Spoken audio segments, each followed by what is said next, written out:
Hey, everybody out there. Welcome to another music class. Know Nothing Music. Steven is my name, bringing you 30 lessons in 30 days on the basics of music. We're talking practice habits today, guys. Practice habits. We've talked about rhythm. We've talked about notes. We've maybe even done a class or two on creating chords and things like that. But these three things are going to help you more than anything else with maximizing your efficiency as a practicer and trying to further your music game.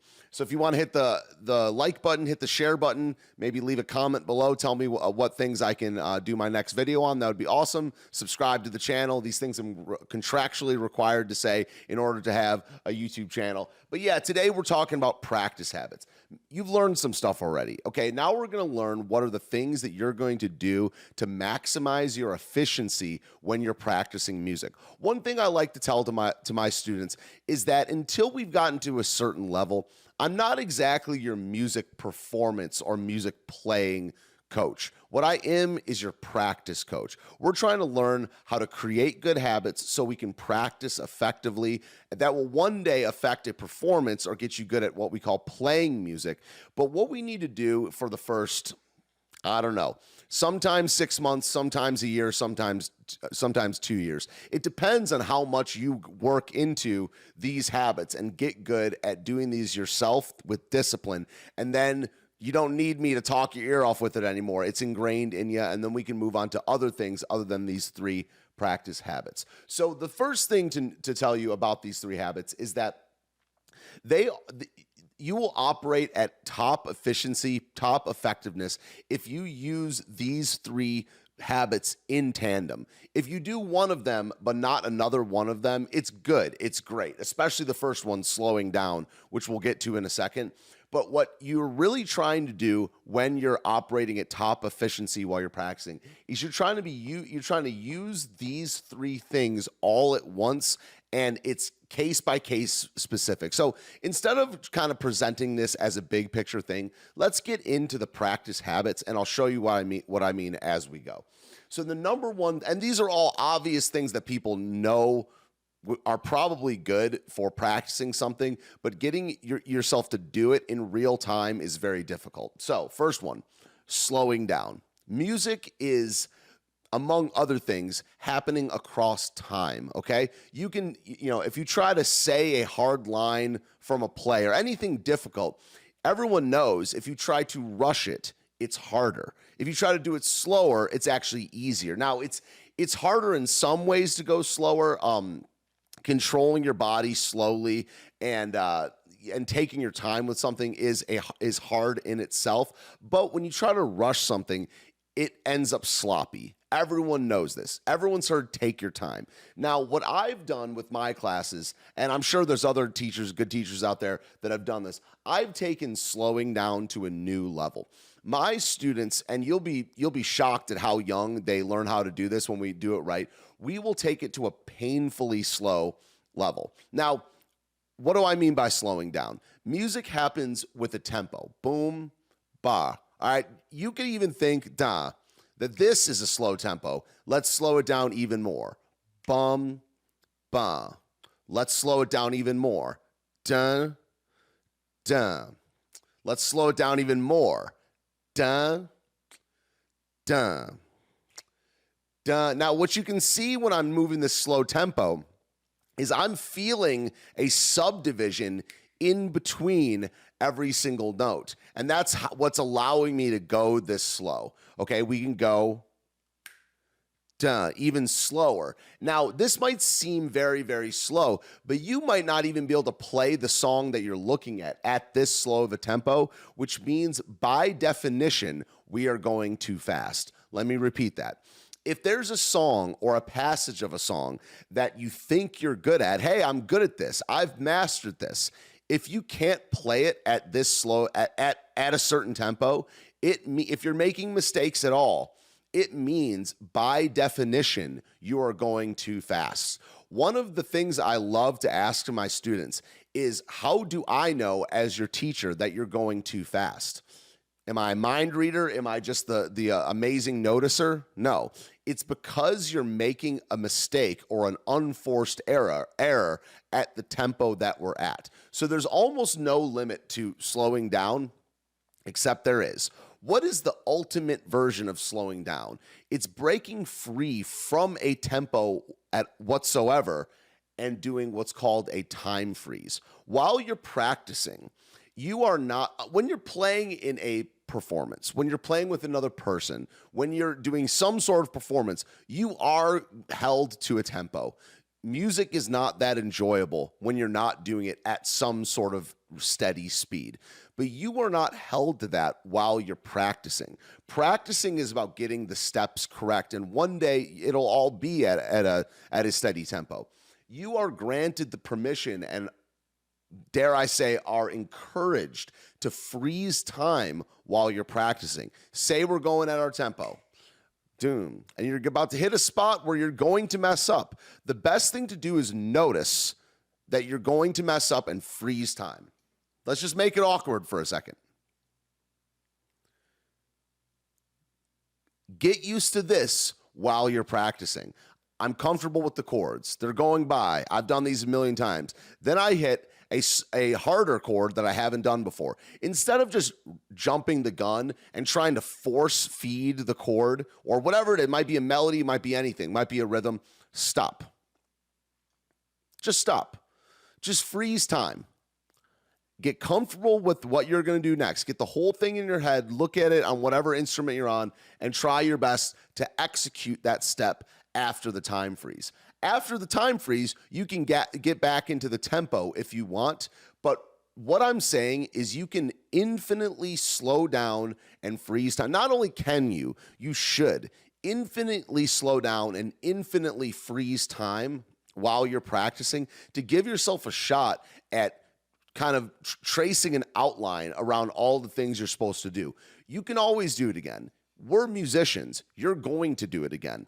But if you rush it, if you don't freeze time and you jump the gun, you can't unplay the note. You can't unplay the chord. So in my experience, I talked a little bit ago about combining these three things. The number one thing that if I could beam a skill or a mindset into one of my students, it would be number one.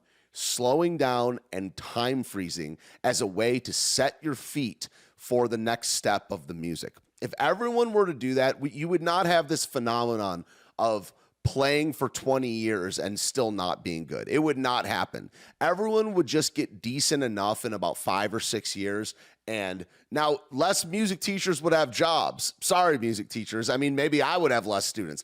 But what I'm in the business of is showing people how to master music, not necessarily like keeping them forever. I love my students that I've had for a long time. We're great. We work on other stuff than these three things. But much like if a doctor is not giving you things to actually heal you, then that doctor is not that good of a doctor. He's just basically trying to keep his job. Now, it's good to have a job, right?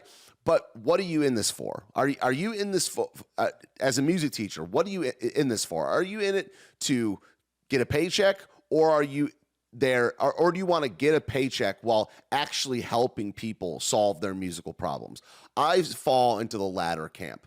The idea of working myself out of a job where I'm trying to get my students so good at music that they do not need a teacher anymore. But guess what? After we get to those things, there are other things that we can work on. So that's in another video. Number two is a lot more simple. It's the idea of counting out loud. And as an extension of that, if you think about that, if I'm asking you to count every one of your rhythms out loud, quarter notes, eighth notes, 16th notes, we've covered this in a previous video. I want you to be counting out loud loudly. Okay, counting out loud. Don't whisper. Don't just, oh, I kind of got it. No. 1 E and 2 E, and every beat should be counted loud. What these two are going to do together, when you slow down and count out loud, it's not going to make you do it perfect all the time. What it is going to do, it's going to expose exactly where the problem is. Okay, and then we could slow it down more, count it out more, and we'll get to the last one in a second with repeating a segment that you're not good at over and over, or chunking. But what this is going to do, the first thing that this is going to do is it's going to hyper expose where the problem is. And usually it's going to make you self-conscious about that problem. And then you're going to slow down and count out loud more. And then you might feel more self-conscious, slow down through that as well. Trust me, it always works. And this is one of these things that people that doubt me, I can prove it with a simple 10-minute class. And it's overcoming that doubt and self-consciousness that actually becomes a bigger hurdle than actually doing these things. Because the rebel in you is gonna buck this. The rebel in you, the contrarian in you, is gonna want to fight this process. And guess what? We're gonna slow down through that as well. But a thing I was thinking about when I was just taking these quick notes is that counting out loud is just one example of defining things. I probably should have wrote terms over here. If you're confused in music, say stuff out loud. That's a C major. That's a B flat. That's an E minor 7 flat 5. Hey, that's a crescendo. Literally say it out loud. Even if you think you don't know it, and sorry, even if you think you do know it, that might just be overconfident, which is why a big part of classes where I have with kids, I'll explain something to them, and then I'll have them, okay, so what is the definition for that? I try to have them explain it back to me. In the next class, I won't repeat myself until they don't know. I'll say, hey, what is that? What does a dot do to a note? What is a slur? What is a tie? Defining your terms and actually saying them out loud is one of the reasons that I even got good at music in the first place. Become a master of your craft. And your craft, on one hand, it is a hands thing. It is a tactile motion that you're doing.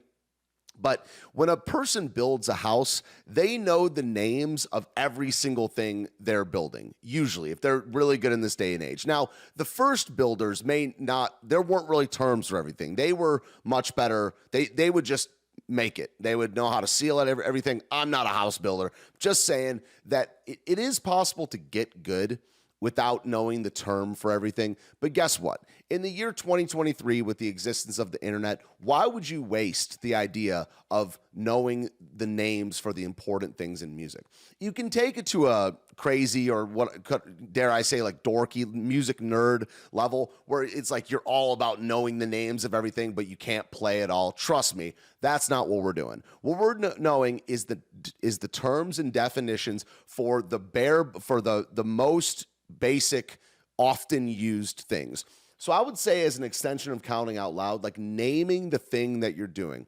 Hey, I'm getting ready to play the second stanza 3 times in a row. The name of the note that I keep missing is G sharp. G sharp falls on the and of 3 inside of that measure. Do you see how you defining and codifying, if I'm using that word correctly, really helps you zero in on where your problem is. Usually in a song, the whole thing is not going to be a problem. It's going to be like 10 to 15% of the song is going to be a thing that you have to look at and repeat over and over in chunks, which leads us to our last point: repetitive chunking. If you don't want to repeat things, don't play music. It's just like basketball. If you don't want to take 100, 200, many jump shots, don't choose basketball. If you want to be good at basketball, repeating is part of the process. If you want to be good at music, and I don't mean like really, really good, I mean just like not bad.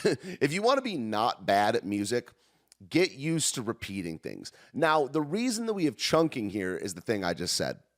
It is not high efficiency to start from the beginning of the song over and over and over and hit a spot that you're bad at, mess up, then go back to the beginning of the song. In fact, that's just a way to be not even mediocre. You're not even going to be good that way. And if you don't notice this process, you're actually going to be wondering why you haven't gotten good at the song. It's because you didn't chunk. Most of the time, especially when you get to higher levels, it's not the song that's the problem. It's one little part of the song, maybe 4 to 8 measures, sometimes even 2 notes that you have to repeat over and over and over. And we will do a standalone video on this third one, and we'll get into what's called a practice loop, where you're going to take 1 measure, you're going to take 2 measures, and you might, if you're really bad at those 2 measures, you might do those 2 measures 200 times in a row. Now, what is going to happen is your skills are going to snowball at this point, where those two measures, you're not just doing it for those two measures. Once you do those two measures 100 times in a row, this will improve your overall general efficiency over time. So the next time you do hit a chunk, you'll only have to do it 90 times. Then it'll be 75. There's only 12 notes and there's a limited number of chords. Once you're able to slow down and freeze time, count out loud across repetitive chunking, all three in one system, that will snowball, as I said. And then you'll realize your fingers and your mind will start to see that there's a limited number of patterns in music. So when you're using these three things in tandem as practice habits, I cannot overstress how important developing these disciplines as a mental habit that translates onto your fingers, how important it is to getting good fast. If you don't do these things, I call that the brute force method. You can get good at the brute force method. It's going to take a long time. It's going to take many hours, and it may take many years, and you probably will get hit with some sort of sense of regret of like, why am I not better after this amount of time? If you get good at these habits early on, you can get very good very fast on any instrument. And I'll put my job on it. I'll give you free lessons and show you. If you don't think I'm right, contact me and I'll show you in a free class that this works. It works every single time. Honestly, I haven't tracked every single lesson I've done, but I have a close to 100% success rate. I would say even 100%. When this doesn't work, it's when the student does not buy into the system. Period. So I get fired up about this topic. I was shown this a little bit by other teachers, but what I did with these three things is I actually took these habits, these principles, to an extreme level. And it's difficult. I mean, growth is difficult. But if you master slowing down, and by extension, the ultimate example being the time freeze before something hard, maybe a thing that you should be chunking. And if you're counting out loud and defining terms while repeating the hardest chunk of what you're doing, that's how to really maximize your gains. So we talked for a long time today. Here's another video. These are your practice habits. 30 lessons in 30 days. Hit the like button, hit the share button. Please hit the subscribe button. I'm trying to grow this channel, trying to get the word out. So love you guys. Have a great day. We'll see you next time.